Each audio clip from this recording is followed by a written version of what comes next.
আপনি কি জানেন, যদি হঠাৎ বাসায় অনেক পিঁপড়ে দেখা যায়, তাহলে তা শুধুই একটি সাধারণ ঘটনা নয়। ইসলামী স্কলারদের মতে এটি হতে পারে আল্লাহর পক্ষ থেকে 5টি গোপন বার্তার একটি।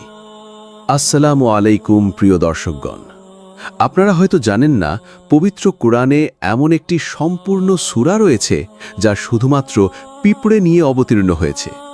সূরাটির নাম সূরা নামাল, যার অর্থই হচ্ছে পিঁপড়ে। কল্পনা করুন কতটা গুরুত্বপূর্ণ হলে আল্লাহ তাআলা একটি ছোট্ট প্রাণীর নামে একটি পূর্ণাঙ্গ সূরা নাজিল করেন। তাহলে প্রশ্ন হচ্ছে, এই ক্ষুদ্র পিঁপড়ে কী বার্তা দেয় আমাদের? কেন ইসলামে বাসার ভেতরে পিঁপড়ে হত্যা নিরুৎসাহিত করা হয়েছে? নবী সুলাইমান আলাইহিস সালামের সঙ্গে পিঁপড়েদের একটি অবাক করা ঘটনা রয়েছে, যা প্রতিটি মুসলমানের জানা প্রয়োজন। এই ঘটনা শুধু শিক্ষা নয়, বরং ঈমান বৃদ্ধির এক অনন্য উৎস হতে পারে। আজকের এই ভিডিওতে আমরা জানব, বাসায় পিঁপড়ে দেখা দিলে কী বার্তা লুকিয়ে থাকতে পারে। সূরা নামালের পিঁপড়ে নিয়ে আল্লাহর বিশাল শিক্ষা, নবী সুলাইমান আলাইহিস সালাম ও পিঁপড়ের অসাধারণ কাহিনী, এবং কেন ইসলাম আমাদের শেখায় এই ছোট প্রাণীগুলোকেও গুরুত্ব দিতে।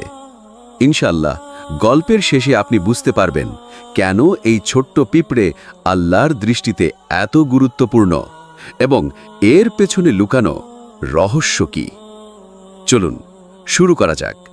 এক বিস্ময়কর ঘটনা নবী সুলাইমান আলাইসাল্লামের জীবন থেকে। একদিন নবী সুলাইমান আলাইসাল্লাম নদীর পাড়ে বসে আল্লাহর জিকিরে গভীর মনোযোগে মগ্ন ছিলেন। হঠাৎ তিনি লক্ষ্য করলেন, একটি ছোট্ট পিঁপড়ে তার মুখে সামান্য খাবার নিয়ে নদীর দিকে যাচ্ছে। সে ধীরে ধীরে অত্যন্ত সতর্কভাবে নদীর কিনারায় এসে থামল। নবী সুলাইমান আলাইসাল্লাম আগ্রহ ভরে সে দৃশ্য অবলোকন করছিলেন। ঠিক তখনই নদীর পানি থেকে হঠাৎ একটি ব্যাঙ ভেসে উঠল এবং ধীরে ধীরে তার মুখ খুলল। আর অবাক করার মতো ভাবে পিঁপড়েটি একেবারে শান্তভাবে সেই ব্যাঙের মুখের ভিতরে ঢুকে গেল। আপনি হয়তো ভাবছেন, ব্যাঙটি এবার পিঁপড়েটিকে খেয়ে ফেলবে। নবী সুলাইমান আলাইসাল্লামের মনেও প্রথমে তেমনটাই আশঙ্কা জেগেছিল, কিন্তু পরবর্তী দৃশ্য ছিল আরও বিস্ময়কর। ব্যাঙটি মুখ বন্ধ করে পানির নিচে ডুব দিল। নবী সুলাইমান আলাইসাল্লাম গভীর মনোযোগে পুরো ঘটনাটি পর্যবেক্ষণ করলেন। কিছুক্ষণ পর ব্যাঙটি আবার পানির নিচ থেকে ভেসে উঠল এবং তার মুখ খুলল। সেই একই পিঁপড়েটি তখন নিরাপদে বাইরে এসে পড়ল। তবে এবার নবী সুলাইমান আলাইসাল্লাম খেয়াল করলেন, পিঁপড়েটির মুখে থাকা খাবারটি আর নেই। এখানে মনে রাখতে হবে, নবী সুলাইমান আলাইসাল্লাম ছিলেন সেই বিশেষ নবী যাকে আল্লাহ তাআলা প্রাণী, পোকামাকড়, এমনকি গাছপালার ভাষাও বোঝার ক্ষমতা দান করেছিলেন। তিনি পিঁপড়েটিকে ডেকে জিজ্ঞেস করলেন, আমি দেখলাম তুমি মুখে খাবার নিয়ে ব্যাঙের মুখে প্রবেশ করলে এবং এখন ফিরেছ, কিন্তু তোমার মুখে খাবার নেই। আসলে ভিতরে কি ঘটেছিল? পিঁপড়েটি বিনয়ের সঙ্গে জবাব দিল, হে আল্লাহর প্রিয় নবী, আমি প্রতিদিন নদীর নিচে একটি পাথরের নিচে যাই। আল্লাহর কুদরতের এক অনন্য নিদর্শন, পিঁপড়ে, ব্যাঙ এবং সেই অদৃশ্য পোকা।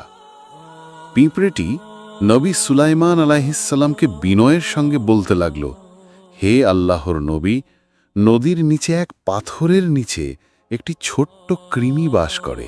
আল্লাহ তাআলা তাকে এমন এক জায়গায় সৃষ্টি করেছেন যেখানে সে নিজে চলতে পারে না, এমনকি নিজের খাবার জোগাড় করাও তার পক্ষে অসম্ভব। সে বাইরেও আসতে পারে না। পিঁপড়েটি বলল, আল্লাহ আমাকে প্রতিদিন তার জন্য খাবার পৌঁছে দেওয়ার দায়িত্ব দিয়েছেন, আর এই দায়িত্ব পালনে যেন আমি নিরাপদে পৌঁছাতে পারি, সেজন্য তিনি একটি ব্যাঙকেও নিয়োজিত করেছেন। ব্যাঙটি আমাকে মুখে করে পানির নিচে নিয়ে যায়। আমি যখন পাথরের নিচে পৌঁছাই, তখন মুখে রাখা খাবারটি সেই ক্ষুদ্র কৃমিটির সামনে রেখে আসি। সে তা খেয়ে পরিপূর্ণ তৃপ্ত হয়।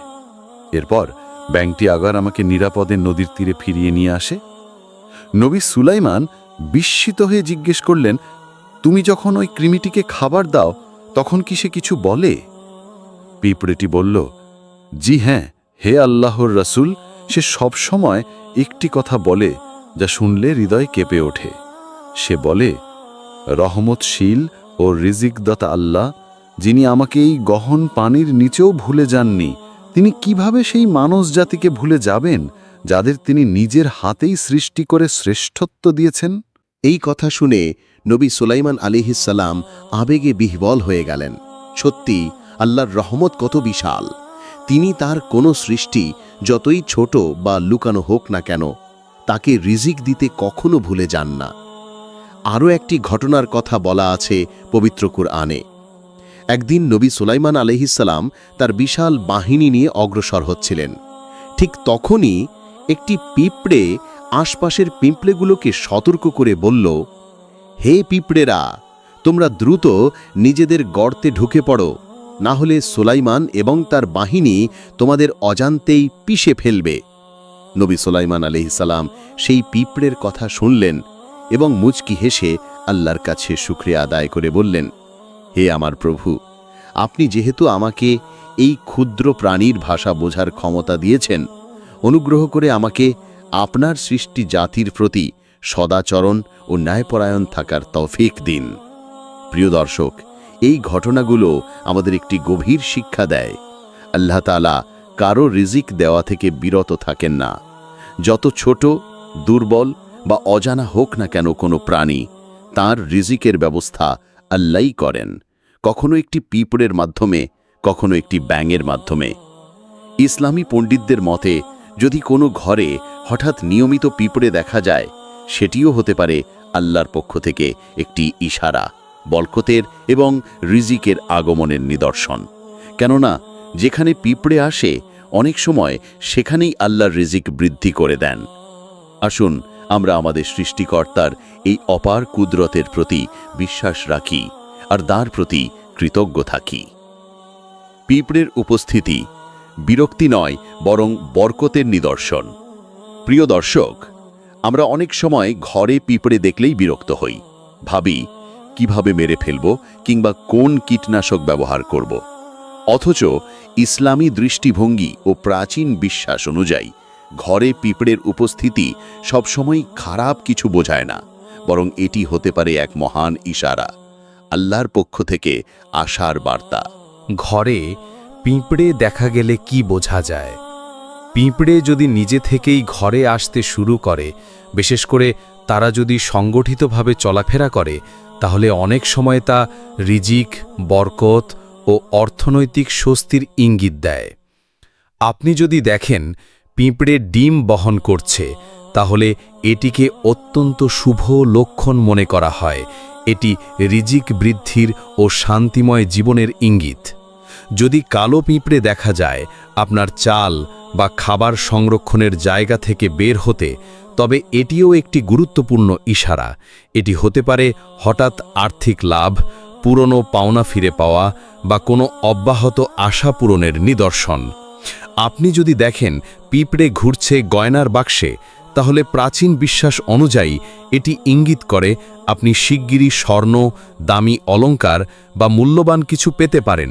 অনেকের অভিজ্ঞতায় এমন ঘটনার পর সত্যিই আর্থিক প্রাচুর্য এসেছে।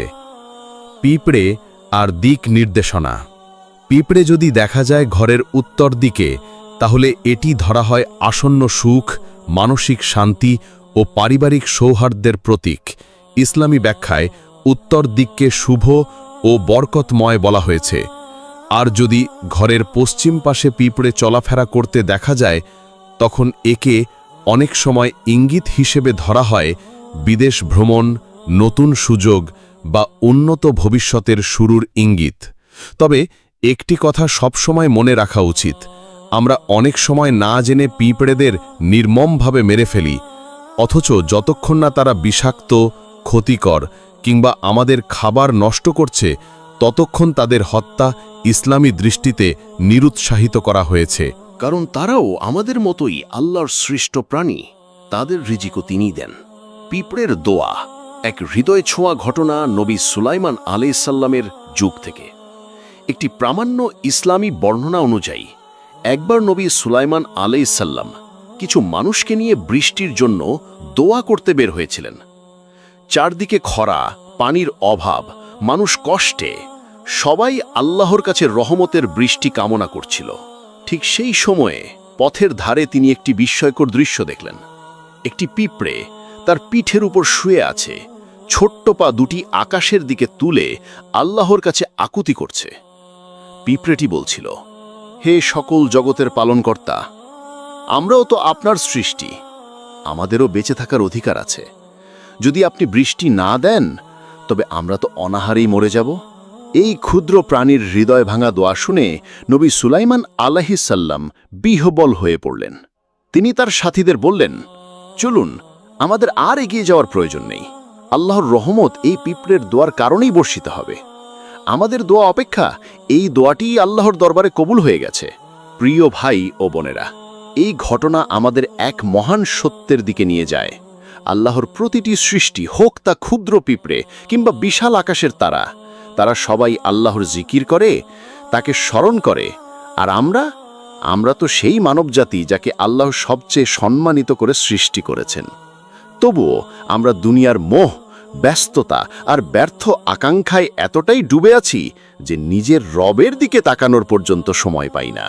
আমরা ভুলে যাই কে আমাদের সৃষ্টি করেছেন, কে আমাদের রিজিক দেন, আর কে আমাদের দুঃখ দুর্দশা দূর করার একমাত্র মালিক। আসুন এখনই একটি দোয়া করি। হে আল্লাহ, আমাদের হৃদয় আপনার দিকে ফিরিয়ে দিন। এই দুনিয়ার মোহ থেকে আমাদের মুক্ত করুন। আমাদের এমন বান্দা বানান যারা সব সময় আপনার দিকেই ফিরে আসে। আপনি ছাড়া আমাদের কোনো উপায় নেই। আমাদের জীবনের সকল চাহিদা ও আশা কেবল আপনার কাছেই। আমাদের এমন বানিয়ে দিন যে আমরা সব সময় আপনার উপরই ভরসা করি। আমিন ইয়া রাব্বাল আলামিন।